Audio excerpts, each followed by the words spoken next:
Welcome to the Sacred Rebellion, the space where truth isn't filtered, sovereignty is sacred, and the rebellion is a return to self. This isn't just a podcast, it's a remembering. We're here to break the trance of comfortability, reclaim our gifts, and rise as the embodied rebels we were born to be. Here we journey with the wild hearts, the way showers, and the visionaries who chose their truth over comfort, their mission over fear, and their souls over the system. This is where the coded ones come to speak, the ones who didn't fit in because they were never meant to, and the ones who turned their pain into power and their story into their medicine. So drop in, take a breath, and let's remember who we are, one sacred rebellion at a time. Welcome back to the Sacred Rebellion, the space where sovereignty leads, systems are questioned, and the cosmic truth, it always finds its way home. Welcome to the show. Rebecca Keating is a published author, entrepreneur, and the visionary creator behind Soul Frequency Healer and Quantum Rememory. Quail Andean tradition as a fourth level Paco Mesa carrier and teacher. She weaves together years of shamanic initiation with quantum field mastery to guide profound transformation. As the author of The Ultimate Guide to Shamanism, Rebecca brings depth, clarity, and lived experience into every space she leads. Her work spans high-impact trainings, restorative retreats, and bespoken ceremonies designed to open the heart, recalibrate the field, and awaken deeper embodiment and mastery. Her presence is both medicine and initiation, a catalyst for healing, remembrance, and soul-level expansion. Welcome to the show. Thank you for having me. Happy to be here. Take us back to the time that you initially awakened, and what was your life like before your initial awareness? I would say my initial awakening happened when I was in my probably a bit younger, but like the most profound awakening was when I was in my early 20s and I was dealing with just a massive amount of like trauma and anxiety and depression. And I just remember this moment where I had sort of this breakdown and something told me to get in my car and drive to the bookstore. And so I did. I got my car, I drove to the bookstore, went to the health self section and which I've never been in before. And I went straight there and this book like jumped out at out of the shelf and it was called Eastern Body, Western Mind. And it was a book on the chakras and the energy systems. And I just remember taking that book home with me and literally crying the entire book because my world made sense. My life made sense. My traumas made sense. Everything I could understand everything from a energetic perspective. And I would say that was sort of the beginning of a really big awakening in my life. Yeah, I always find it interesting that people think awakening is this exciting and fun experience, And the fact of it is not. It is really painful in a lot of ways in our first initial awakening when I've had probably multiple actually, and I'm guessing you're the same because most of us have, but they're not this exciting aha moment, red pill, blue pill, exciting experience. It is deep inner awareness of the role we've been playing in our lives that we've consented to, that we quote, don't like, right? But yet we consented to those. So tell me a little bit about what your experience was like after you have experienced that book. So then it was like, I became sort of like in my own healing and seeking journey. I also knew that I was meant to work with energy in that moment. Like I just knew that that was my life's calling.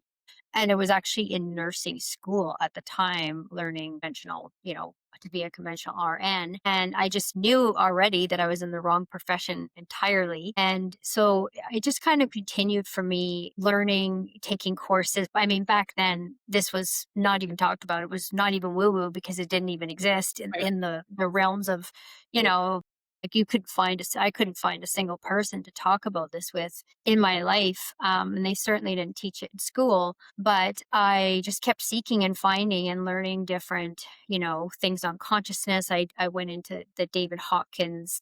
I think that was probably one of his whole entire series. There's several books that just blew my mind because now we're getting into like consciousness, it never stopped from there. And that was, I don't know, close to 20 plus years ago now. And it just never stopped. I eventually went into shamanic work. And it was really the shamanic work that really put me through a transformation that really allowed me to, kind of like step into way more of my true nature and heal and things like that. So it's just been an ongoing evolution from then, I guess you could say. Yeah, I can relate with that one. Someone asked me that the other day. They're like, "How long have you been in your awakening experience?" And I was like, "Ooh, I think about 15 years." And it's been, but I've never really been asleep either. Like I've always had gifts. I've always realized like I could see things that most people couldn't. And so for me, it wasn't really like the awareness of psychic abilities. It was more like the awareness of self, if that makes sense. Yeah. And so when you're going through all this experience, do you have kids? Are you married? What does your life look like? So no kids. I'm not married. I was basically in nursing school. I was in nursing school, knowing I was in the wrong profession. I graduated from nursing school, and within 1 year, I started teaching nurses because I just could not be in the hospital. Like I was way too sensitive to energy. So I did like 1 year of hospital work, and I was out. I was teaching, and then within 2 years of teaching, I was very young, and I became a director of care. So I was in like a position of old ladies at that time. No young nurses were in that position. And I attribute all that to, again, like learning about energy, learning about consciousness, like knowing that, like, if I wanted something, I could achieve it at a young age. So, I found myself in these director positions, overseeing nurses, overseeing the care staff and clients. And yeah, it was really amazing. I learned a lot of great leadership skills doing that. But it drove me into the ground, just burnt out. I was like, that's it. Yeah, yeah, I bet it did. That's a lot of like footwork too. I mean, you're just always on your feet when you're a nurse. And then what happened as you noticed you're starting to feel the burnout? Then what happened? So, I had an amazing job, and I was out of the building all the time, and it's still to this day my best job ever, but it was still a job. I had no interest in climbing the ladder. Started to get burnt out. My hair was falling out, clumps. My adrenals were fried, and yeah, I just basically it got worse and worse and worse to the point where I'd be sitting in my office going like, I can't, I can't even talk on a computer, like I can't do anything anymore. And it just got to the point where one day I said, that's it. Like I'm done. I had started doing healing work on the side very briefly and had started a business called Shaman Sisters that was crystal jewelry. And it was, just like a for fun kind of gig thing. And I just got to the point where I said, I literally can't do this job anymore. And I quit, and I walked away from nursing, and I never looked back. I did not even renew my license. A lot of RNs, they keep their license because it's like a status thing. And Mhm. I'm like, nope, I'm not going back. I'm not going to need it. I'm not even opening that door. I'm not even leaving the door open. The door is Yeah, closed. Nothing against nurses, but it yeah. was just not for me to continue. And I just jumped into my healing work, my business, and, was exciting and fun. And that was over 10 years ago. So yeah, I'm still doing it.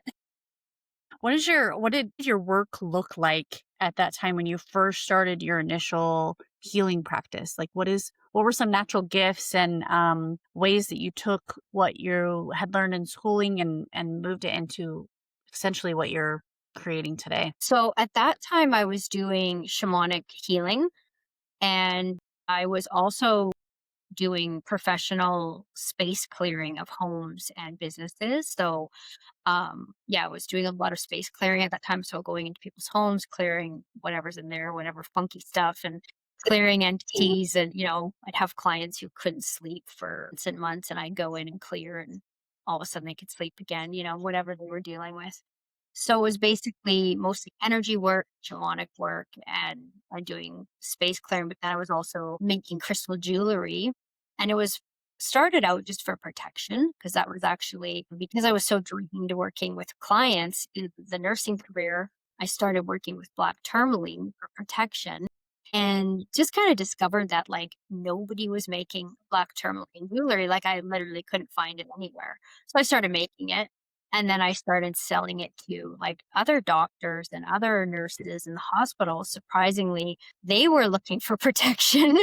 And that kind of how that business sort of really took off. And it ended up, I still have the business, but I've kind of pivoted away. But it really grew and kind of like blew up. I had clients everywhere, all over the world. So that was sort of like really bringing me to a level of freedom I hadn't experienced before through that business. Wow. Wow. Yeah, house clearings are interesting, aren't they? It's so important. And I just did house clearing a week and a half ago, 2 weeks ago almost, for a friend. And yeah, I mean, I full blown demon in the house. It was wild. And yeah, she had a little girl that couldn't sleep and started seeing the shadow man is what she didn't know it was called the shadow man, but shadow man. And anyone who knows what the shadow man is, you know, it's the tall, lanky figure that looks like Abraham Lincoln with the tall hat, right? You know, that's the shadow man. And yeah, she described it and I was like, "Oh, the shadow man." And as soon as I went in there, I knew exactly where that freaking thing was. Yeah, it's pretty wild. But yeah, so important. Please clean your house, find someone that can help you, or I'm sure you've got stuff on yours and I've got stuff on mine that teaches people how to do it. Best thing you can do is teach yourself tools. And that's the next step I want to talk about with you is like you do a lot of teaching in the spiritual community. Tell us a little bit about that. So, I've done a lot of in-person teaching. That kind of for several years, that was more of like the shamanic medicine wheel and the Andean tradition, teaching people, the walk through the medicine wheel, which is basically like a transformational journey. Like we start in shadow work, we start in the limiting beliefs, and we kind of move through all the way to the level of like destiny. And it's very, very transformative. So I've done that for many years, teaching that in person. And then I also have done a lot of online teaching, and my main focus now is mostly on like the quantum healing, the energy work, and all the things that go along with that. That's kind of my focus right now, and yeah, it's been really great. I One of the things that's really important to me when it comes to healing healers is that they are actually doing their work, because I find that I can even look back at all the years of training I had. And it's basically like skills. Like, here's the skills. This is how you do it. But then where in there is their actual them doing their own healing? So that's what my trainings are about. My teaching is about teaching people how to actually go through their own transformation as they're learning how to. We can all move energy, we can all, but you have to heal yourself. Like, we're never, of course, we're not like I'm healed, but I just find this world now, everyone's doing all kinds of stuff. Everyone's offering healing, and, everyone's a practitioner of this and that, but there's real lack of actual embodiment, I find, in a lot of places. I'm curious if you find on the right or whatever, but I'm curious if, because the entities can't get to you, they go after the vulnerable ones in your Children. life. They do. Holy shit, man. They They go do. after my dog, and I'm like, Yeah. fuck off. Yeah, yeah. Do you have Fuck off. kids? I didn't even ask you if you had kids. No. You're not. I have a dog, and they go after. Wow, yeah. No, my dog actually sleeps in my room, but I have grounding sheets and I'll find my dog often wants to lay on my bed and I think he's grounding his energy and he lays on me a lot too, which is very interesting. So I think but yes, they go after my children.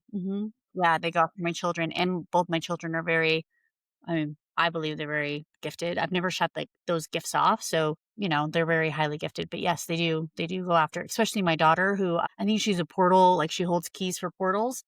Mm, She doesn't really know that yet, she's only 8, but, yeah, I definitely think that they go after her a lot. She's always had very interesting, dreams and perceptions.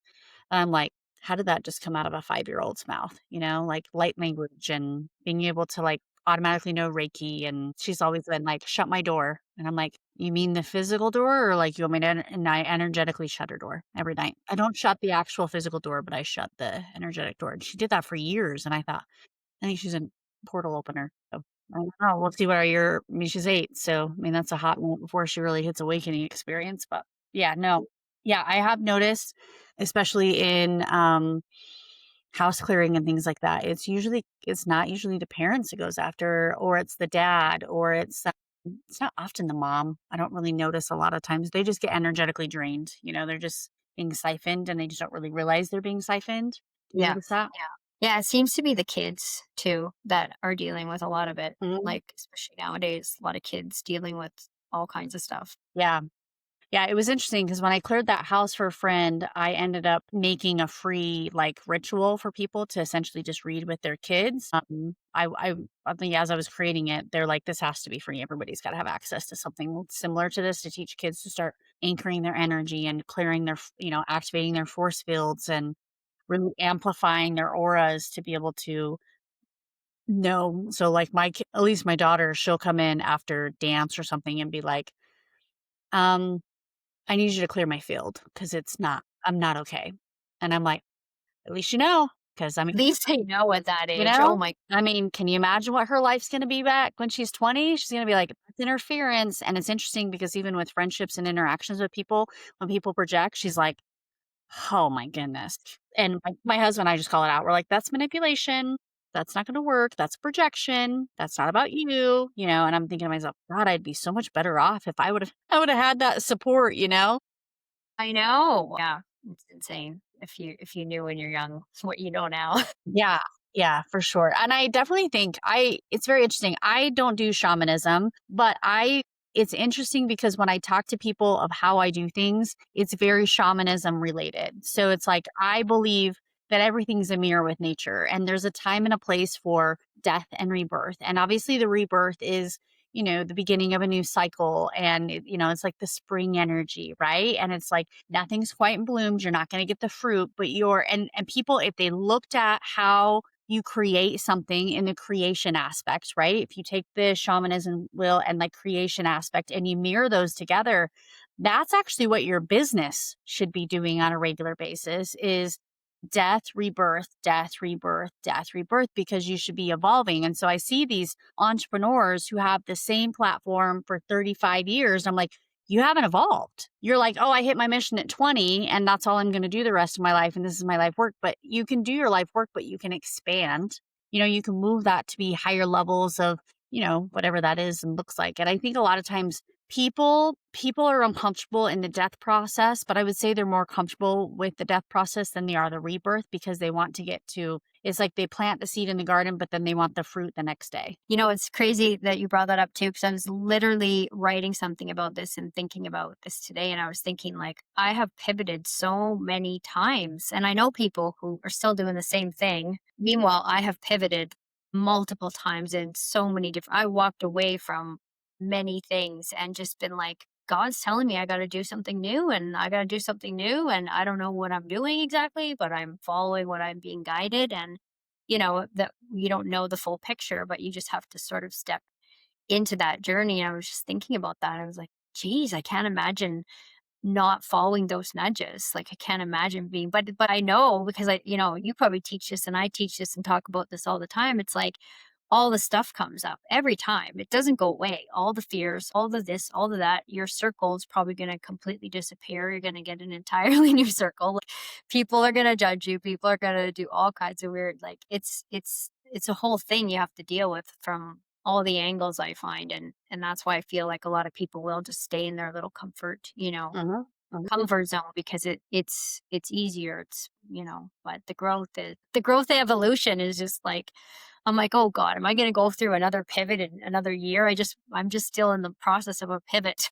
Yeah, I'm in a pivot too. Yeah, I just had a huge pivot year as well, and I feel like, part of my creating even a podcast was to be able to connect with other healers and leaders and really speak out and be able to have unity consciousness of oneness. And that was kind of the message I got back in March was the unity consciousness of oneness really needs to come together, but we also have to call out the level of awareness, that people are seeking. And we don't live in the planet that we lived in even 10 years ago, right? Like I'm thinking my son, when I had my son, and if I would have said on a podcast that I didn't vaccinate my children, do you know what would have happened? They would have shut it down. Like it would have been done with. It would have been like, no, no. And the repercussions and the shaming and the blaming, and then COVID hit and all the things with that. And I had a mass awakening of all these things. And now I have a lot more people that are like, yeah, I can't believe that. And they talk about that, but it's so openly. And psychics, like,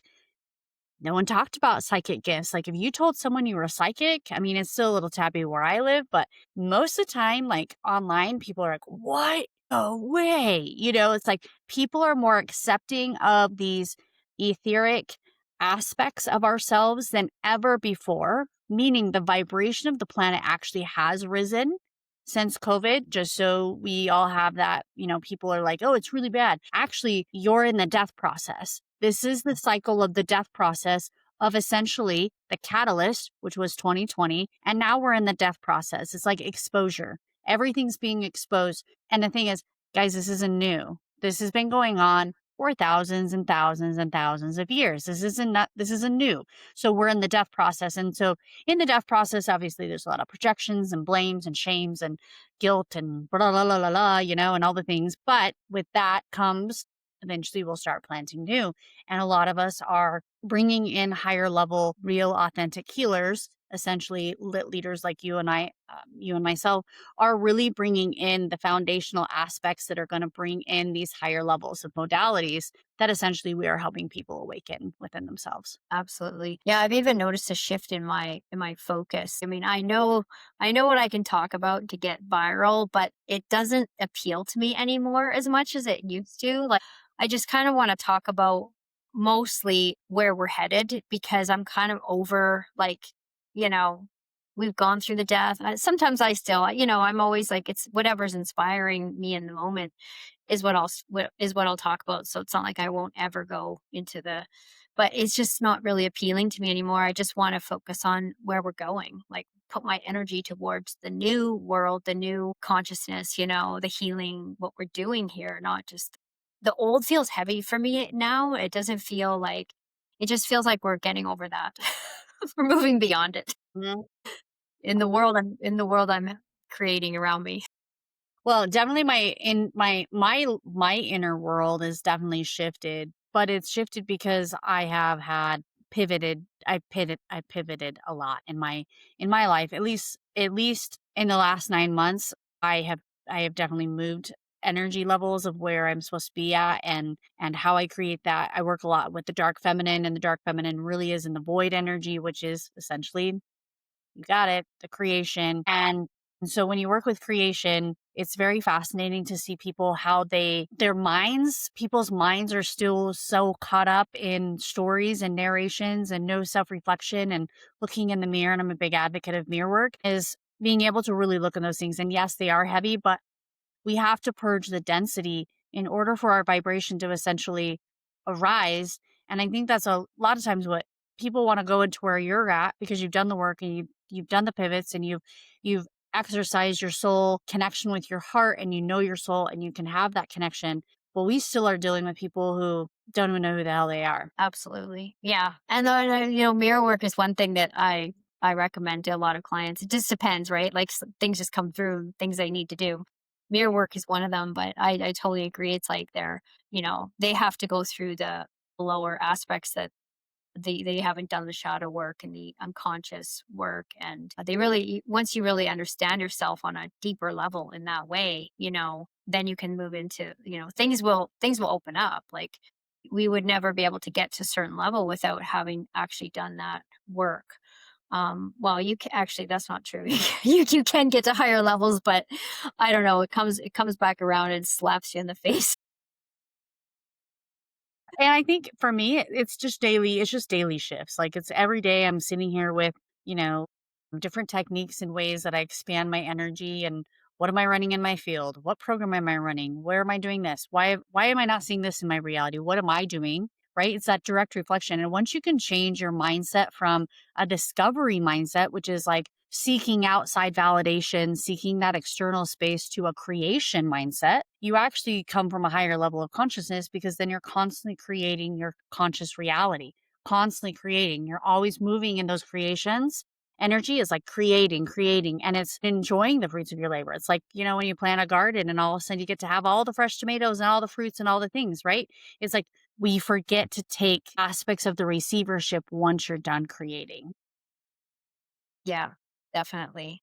I know I'm all, my focus is really about my frequency all the time. It's like always about my frequency and also like my attention, like, because I feel like our attention is one of the most, it's the highest currency, really. Like, if we don't have our attention, then we don't have our soul embodied, and if we're staring at a phone or we're scrolling and all this. So it's like, I'm constantly, even in myself and then sharing with others, it's like whatever you're giving your attention to, you are allowing that into your field for one thing. So do you want that in your field? And you're also consenting to it. Like you're literally saying, like, if you're watching something horrific on your phone, you're actually allowing that in, you're consenting to it on some level. And it's like, no, I don't. So I just like, for the most part, I'm very good at just only, I'm always bringing myself back to like, okay, I want this, so I will focus on this. I want this in my field. This is allowed. Maintaining my own, where my attention is, observing that like I'm present and that I'm embodied and I'm breathing through my heart and I'm here.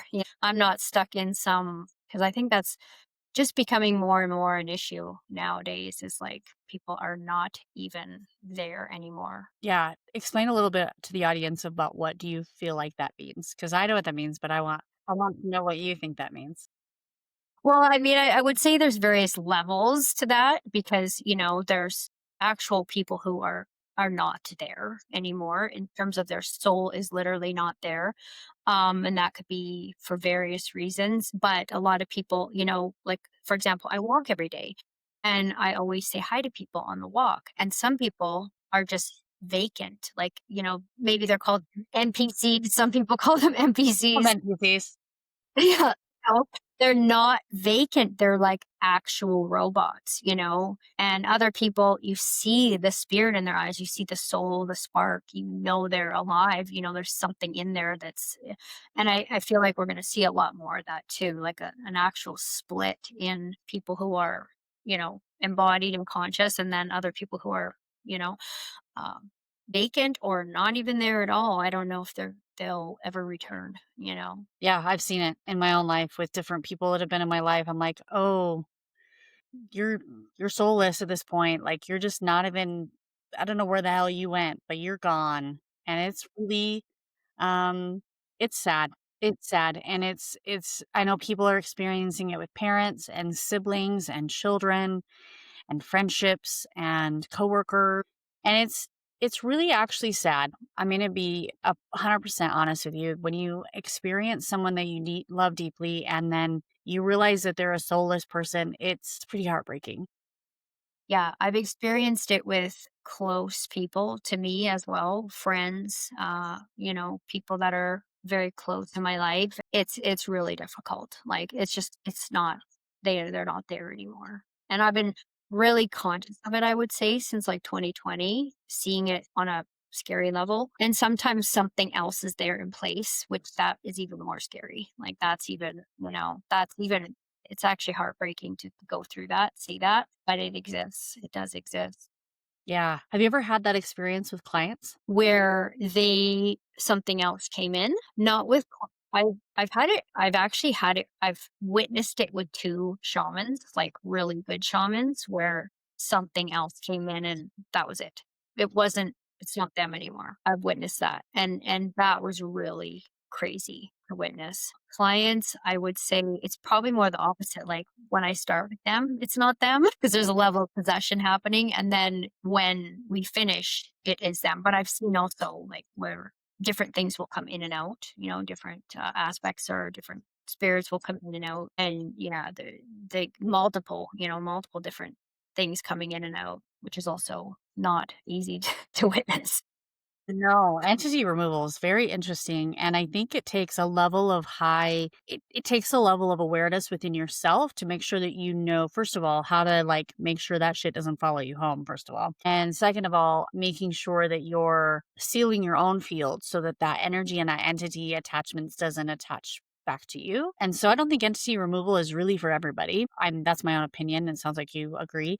And I think it takes a level of consciousness, a level of shadow work, and a level of skill. And I mean, I was removing an entity this week and I went upstairs. My husband was like, "Your light language was so loud." And I was like, "Oh, it was my daughter actually." She's like, "Your light language was so loud." And I don't know your thoughts on light language, but anyways, I was removing the entity and like I felt like a freaking Catholic priest. I'm not even joking.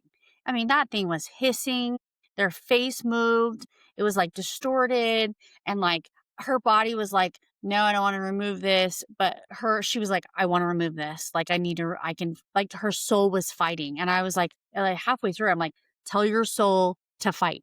I need your soul to fight." And it's like people don't realize that's the kind of work that we're doing, and that's the caliber of energy that we're holding, and it's not easy. Yeah, I've seen the same thing. I mean, visibly you see it, and it's I It's mean like giving me heebie-jeebies. it's coming through, and it's in a different voice, and the whole shape, the whole face is changing. It's there, like you can't deny it. Their eyes and everything, they're Mhm. hissing exactly. And the thing is that I feel very strongly. I feel the same way as you. I use light language. I mean, light language is one of my biggest tools. I only use it in sessions and entity removals. Like I'm going, I'm like it's loud and it's intense. It's like whoa, Yeah. but I feel that certain people have like the authority, I would say, to remove entities, and some don't. Like, I mean, it's just they want to maybe say they do or whatever. I don't, but I feel like you either have the authority or you don't. And that comes like exactly what you said with a level of like, I wasn't seeking it. It literally just started showing up Same. Yeah. showing up, constantly showing up. And I was like, okay, well, I'm here to do this. I'm here. It's coming in. It's coming in hot, and this is what I'm supposed to do. But yeah, it's like It's not like a place of ego. It's just like you are, because of whatever it is. You're one that is able to do that, but it's not for everybody to do. I agree. Shadow Yeah, work and you. isn't for everybody either. Shadow work for people either. Because the uncomfortability of having to say to somebody, especially if you work in the medicine world, you work in all aspects of the entire evolution. It's like you're having to tell somebody as they're telling you this really embedded story that they believe with their whole logical mind, and you're going, yeah, you're in survival and this is what you got going on in your field, and they're going, no, no, this is why. This is my reason. And I love it. They're always like so convicted, the logic. And I'm like, your logic is not convicted. It's a fucking entity. Okay. And you know what I love too is that like people like us, we just are super direct. So, people don't come to us for a little nice pat on the back and a warm hug. Yeah. No kidding. We're going into your deep spots, your little hollow spaces that you don't really want to go see. Yeah. You don't work. We're going to call it out. Yeah. Like we're literally going to call it Yeah. out. Yeah, it's like, "Yeah, here it is. Here it is." Yeah, no, I had to say that. I've had to say that a few times in my life where I'm like, "That's a really awesome story," and it's not true, actually. Yeah. Yeah. Yeah. I have a good friend. She's like a psychotherapist, and she does amazing work. Like, I mean, her work is really amazing, but within her parameters of what she can do, she can't say certain things to people. So she sends them to me. Love it. Sends her clients that like she knows that something needs to be said that I'm just like, and I just get right to the point within the first, I'm like, okay, this is the issue right here. Let's go. Let's tackle this. But her work is needed too. There's a level of that that's needed. So it's kind of cool how we sort of, work Coexist. together. Yeah, Yeah. that's beautiful. Yeah, I love that, and I think I do wanna emphasize that, talk therapy, EMDR, they all have a very powerful place because the mind is very important. And I also want to just touch base that it's really important sometimes for someone just to feel validated in their emotional experience, even though it is distorted or you're in chaos or you're in an illusional space. It's still what you're experiencing in that moment. And so I want to reiterate, like, the work that we both do here is not necessarily about saying, well, you're not valid in your feelings. You are valid in your feelings because that really is what you think your reality is. But as soon as we remove the rose colored glasses and you actually see the distortion, you're going, oh, that was not even truth. Like it's the reactiveness, that people can always feel, right? Yeah, absolutely. And I think there's a certain level of a very high level of also like intuition that goes into working with people. I mean, it's crazy. you're probably the same way. It's never the same. It's always different. And the way you would speak to somebody and the way you would handle it and how you approach many things is just so different depending on the person. So it's based on intuitive, this is what's needed in the moment. So that takes a level of skill. That takes a level of understanding people, and being able to read their energy. I also think that it comes in waves. So, like, I'll notice there'll be like a lot of survival codes that will come forward, and then a lot of Akashic records clearing, and then like childhood trauma will come through. It comes in waves. It's very interesting. So, like, right now we're in a wave of like Akashic clearing. It's kind of, I don't know if you're experiencing that right now, but it's like I'm just getting loaded with like Oracle and Magic School and slave systems and a lot of that, like SA and, I'm not going to say the full terms. I don't want to get banned, but those type of things that are coming up right now that are all past life experience. And I'm going, okay. And also that takes a level of skill. I know we have a lot of people that just get, I have a dear friend that's an Akashic reader and I know she does certifications, but when you do quantum healing, Akashic record clearing, you need to make sure you know what you're doing. And I can't emphasize that enough. If you don't know how to seal backup records and put things back to where they belong, that shit follows you home. I know from experience, and it's not a good time. Okay. It's not a good time. Yeah. Yeah, I actually was one of the very first trainings I did years ago was very in-depth training in the Akashic records. And I don't use the term. It's just something I don't know why I do it, but it's not like I'm saying, that I'm like a lot of people are like, "Oh, I read the Akashic Yeah, I don't read records," but Akashic records either. I know, to me, you know what? I don't know why I just find it like gimmicky. I don't know why that's just a me thing. Because people are like, oh, well, blah, blah, blah. And I'm like, I don't know. For whatever reason, it just doesn't, it's too much of a buzzy kind of, maybe a buzzword for me. I don't Like know. twin But we're, flame. we're going there. I mean, that's what we're, yeah, exactly. It's like a twin flame thing. And I just can't Yeah. use the name. I just can't, even though it gets people. And I know people like, oh, please, because people want you to read them. They want a reading. A lot of people just want to know that they had a past life as an Egyptian priestess and they love that. They eat it up. But, so it's good for if you want to, do that kind of business, but that's not what we're doing.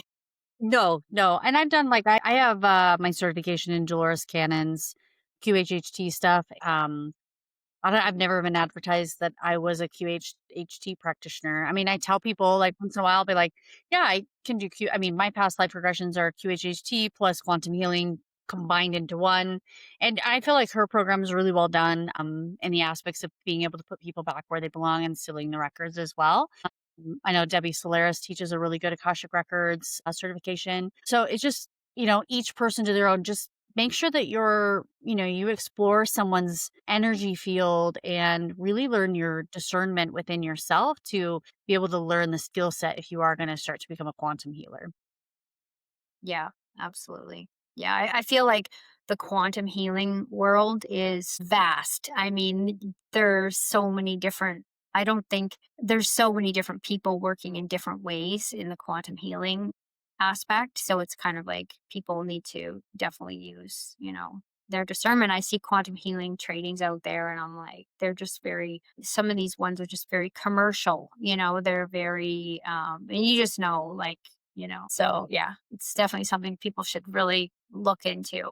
Yeah, the first time I ran my certification, I ran it, I think it was like 6 weeks, and I just did like week after week after week, and they did not grasp it fast enough. I mean, I grasp things very quickly, and I realized I was like, okay, the average human probably needs like 6 to 7 months to learn this skill set. This is a skill set.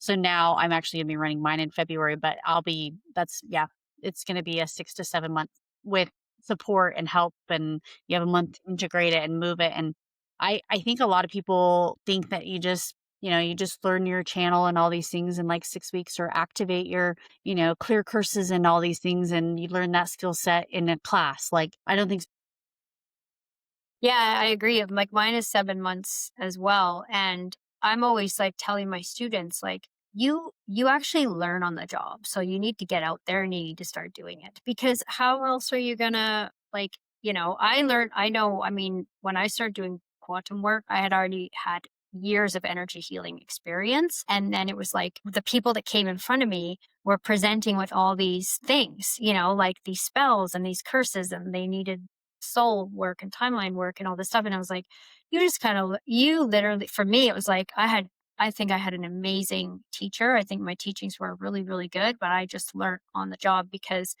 how else are you gonna learn? And you need to do it. And also, we all have the different, like, we're all coded differently. So we're gonna be doing it differently than everybody else. Like, we're all gonna have different vision, different gifts that we bring to what we do. So, Yeah, yeah. I think I do believe that a lot of us have unique codes, but I also think that we have a soul tribe that is meant to share, like, maybe your modality, and they certify and they stay in that modality and expand it to whatever they want to expand it. But essentially, you're handing them a book that is giving them a remembrance of what their codes are, which then activates other things. So it's like, I agree that we all have unique codes, but also there's a lot of us over soul energy frequencies that are the trailblazers, which are essentially cracking codes right now. And we're here to actually have other people use those modalities to expand them so that we have more foot on the ground. So, like, for example, my codexes, I get numbers, sequencings.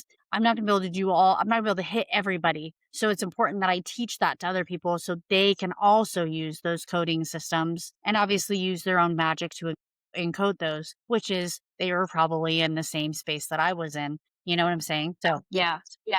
And I think it's I like I'm always, the only reason why I'm doing this, you're probably very similar. It's like it's so needed right now. Like what we're doing is actual real. It's not woo woo. Like the results are extremely tangible. They're very profound. And this type of work, especially because like with all this stuff, like the Akashic clearing and everything that's coming up from our soul records that in this time we are healing. It's all this ancestral stuff and it's uncomfortable. We're going through all kinds of physical issues and we need this level of healing right now.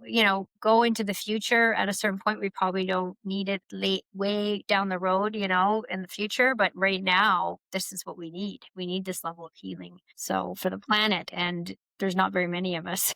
no, I think it's like 3%, they say. Yeah. It's pretty small. Some people ever get in their like competition bullshit, it's your wound, which wound shit. I'm like, dude, there's so much work.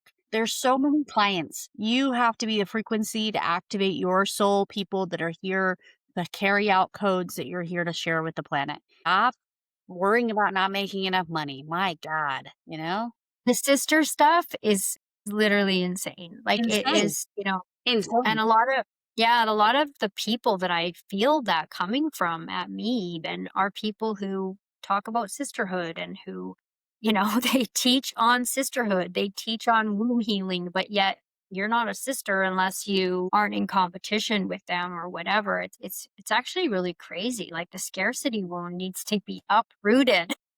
Recoded is what I'd say.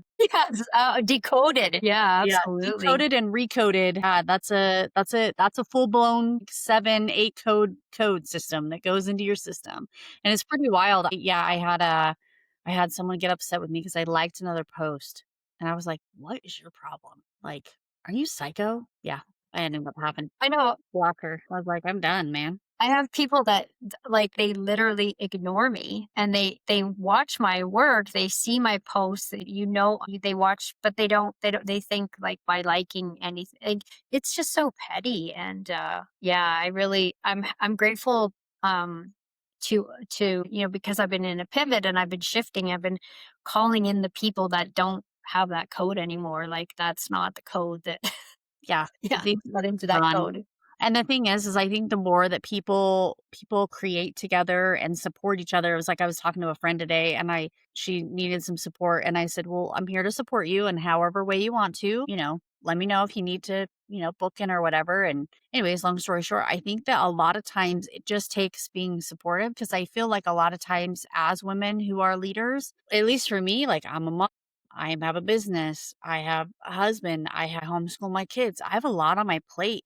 And for me, sometimes I don't even think about other people because I have so many other things going on in my reality. And so people, I had somebody reach out. They're like, "You don't ever reach out." And I'm like, "I'm really sorry. I don't reach out to even my own family for hell's sakes. Like, I need you to realize I've got a lot on my plate." And I think that it's more of an awareness thing, especially if you don't have kids and you don't have a spouse and you probably have a little, people who are like that. They have a little, probably a little more time than someone who's got a lot of energy to hold, like a mom, and hold all these energies. And I think there's probably one of my biggest clientele right now is moms holding so much, they're the glue. They're the glue. They're holding the entire thing. And in fact, I said to somebody today, I said, what happens when you stop being the glue? Watch that shit burn and it goes fast. It's like a wildfire, and it's powerful. You don't have to be the glue for everybody. You can make your spouse be responsible, make them hold the energy of making decisions, setting up boundaries,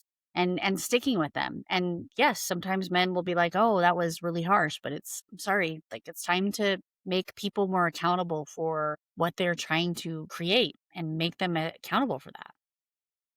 Yeah, definitely. Yeah, I mean, I can't relate because I don't have kids, just a puppy. And I'm like extremely ADHD and my husband is OCD. Ooh, So combo.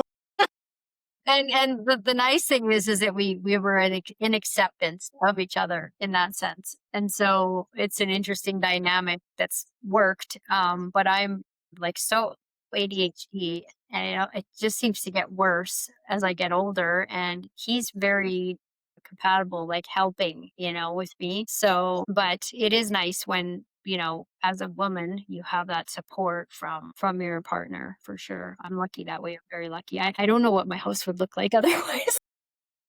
A lot, but what is something you wanna share with humanity? What's a message that's coming through from spirit from you? So I really feel the importance of the heart chakra and, coming into coherence is really important. And it's probably the core of what I share with people all the time because it's not just, about, you know, opening up your heart. I mean, to get to any level beyond sort of like any kind of intuition or higher consciousness or connection to our soul, we really need to open up the heart. We really have to connect into that heart. So for me, I share a practice of heart coherence and it's super simple. Can I share it? Yes. Can I share the practice? Yeah. So, I always say like this is nothing new, but again, it's so profound and simple.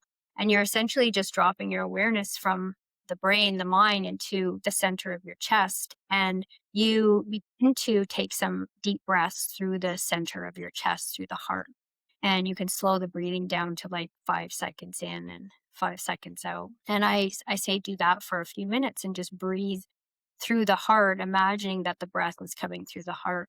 And once you kind of get comfortable with that, you can start to bring in a positive emotion like gratitude and appreciation. I like to ask people to come back into a memory that they've had, like your favorite vacation or your puppy, whatever, just like brings that instant joy and start to kind of like immerse yourself into that experience and just bring yourself back to that moment. And as you're breathing through your heart, you start to generate those feelings. I always go back to Maui, even though it's really not one of my favorite places, but I bring myself back to Maui where I was walking on the beach and I just remember how much joy I felt. And when you start to generate that joy, you start to basically spin, you spin that energy around your body and this brings you into coherence. So you can't be thinking, you can't have anxiety in that moment, you can't have any kind of depression. And you can do that when you do that for a minimum of 3 minutes, it does all kinds of like physiological, scientific things. It's measured, but essentially it connects you to your intuition, to your soul, to your guidance. And even if like some people I walk them through this and they're like, I got so emotional. And I'm like, because most of us are not in our heart space. And then they'll even be like, I'll even do it sometimes and my heart will crack. Like I'll literally physically hear a crack and it will crack. And I'm like, oh, I need to do this more often. It's something I try to do several times a day.